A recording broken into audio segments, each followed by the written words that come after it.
Hello friends, अस्सलाम वालेकुम and welcome to my YouTube channel. दोस्तों, आप सब न्यूयॉर्क के बारे में जानते हैं। ऊंची ऊंची इमारतों के साथ मौजूद इसी शहर में आपको दुनिया भर के हर तरह के ब्रांड्स मिल जाएंगे, लेकिन न्यूयॉर्क की रोशनियों से हटकर एक ऐसा खामोश और पुरअसरार जजीरा वाक़या है जहां पर 10 लाख लोग दफन है। इस जजीरे में जाने की किसी को इजाज़त नहीं है। इस जजीरे का नाम हार्ट आइलैंड है। 130 एकड़ रकबे पर फैले इस जजीरे में आपको हर तरफ टूटी फूटी इमारतें नजर आएंगी। इस जजीरे में क्या कुछ होता रहा है, ये कहानी काफ़ी ज़्यादा अजीब है। तकरीबन 200 साल पहले इस जजीरे पर लोग दुनिया भर से छुट्टियां गुजारने आते थे, लेकिन फिर इस जजीरे को अमेरिकी हुकूमत ने इस्तेमाल करना शुरू कर दिया और यहीं से ही इस जजीरे की अजीब कहानी शुरू होती है। 1865 में इस जजीरे को एक जेल में तब्दील कर दिया गया। यहाँ पर अमेरिकन सिविल वार के जंगी कैदियों को कैद किया जाता था। ये कैदी 3400 कैदी थे, जिनमें से कुछ कैदी कुछ ही अरसे में इस जजीरे पर दम तोड़ गए। 3 साल के बाद अमेरिकी हुकूमत ने इस जजीरे के एक हिस्से को कब्रिस्तान में तब्दील करने का फ़ैसला किया।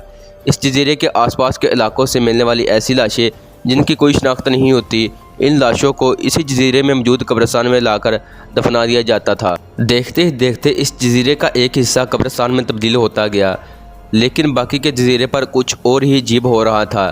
सन 1875 में अमेरिका में येलो फीवर नामी एक वबा फैली। ये एक ऐसा फ्लू था जो मच्छरों से फैलता था। इस बीमारी में मुब्तला लोगों को अलहदा रखा जाता था, जैसे कि कोरोना वायरस के मरीज़ों को। इस जजीरे पर येलो फीवर से मुब्तला लोगों को क्वारंटीन किया जाता था। इनको यहाँ पर अलहदा रखा जाता था, इसीलिए इस जजीरे पर एक हॉस्पिटल भी तमीर कर दिया गया। जो मरीज़ मर जाता था, इसको इसी जजीरे में दफना दिया जाता था। सन 1888 में इस जजीरे पर पागल औरतों का एक अस्पताल बना दिया गया, जहाँ पर दिमागी मरीज़ की औरतों को रखा जाता था। 10 साल बाद फिर से इस जजीरे को एक जेल में तब्दील कर दिया गया। ऐसा जेल जहाँ पर कैदियों के साथ बहुत बुरा सलूक किया जाता था और कोई भी कैदी यहाँ पर जाने से डरता था। सन 1918 में सिर्फ स्पेनिश फ्लू के फैलने से न्यूयॉर्क में 20,000 लोग मर गए थे। स्पेनिश फ्लू कोरोना वायरस की तरह की बीमारी थी।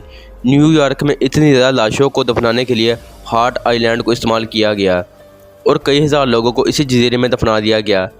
दूसरी जंग अज़ीम के बाद दोबारा से फिर इस जगह को वसी और तमीर करके जेल बना दिया गया, यहाँ तक कि यहाँ पर नशे के आदी लोगों को भी रखा जाता था। ये जजीरा जहाँ पर लोग अपनी छुट्टियाँ गुजारने आते थे, कभी अस्पताल बन जाता और कभी जेल, मगर वहाँ पर एक काम मुसलसल हो रहा था, वो ये कि वहाँ पर लाशों को दफना दिया जाता था।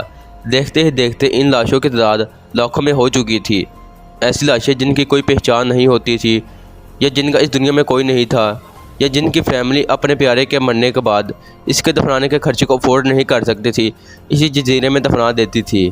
पहले इस जजीरे के एक हिस्से पर कब्रिस्तान बना हुआ था, लेकिन फिर पूरे इस जजीरे को एक कब्रिस्तान में तब्दील कर दिया गया, जहाँ पर आज तक 10 लाख लाशें दफन हैं।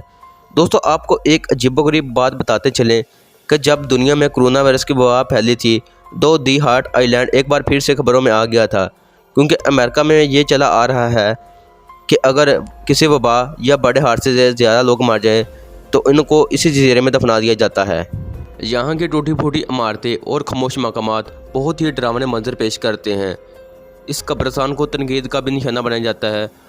उसकी वजह यह है कि यहाँ पर कब्रों में तबूत के ऊपर तबूत रख दिए जाते हैं और एक कब्र में तकरीबन 70 लाशें होंगी।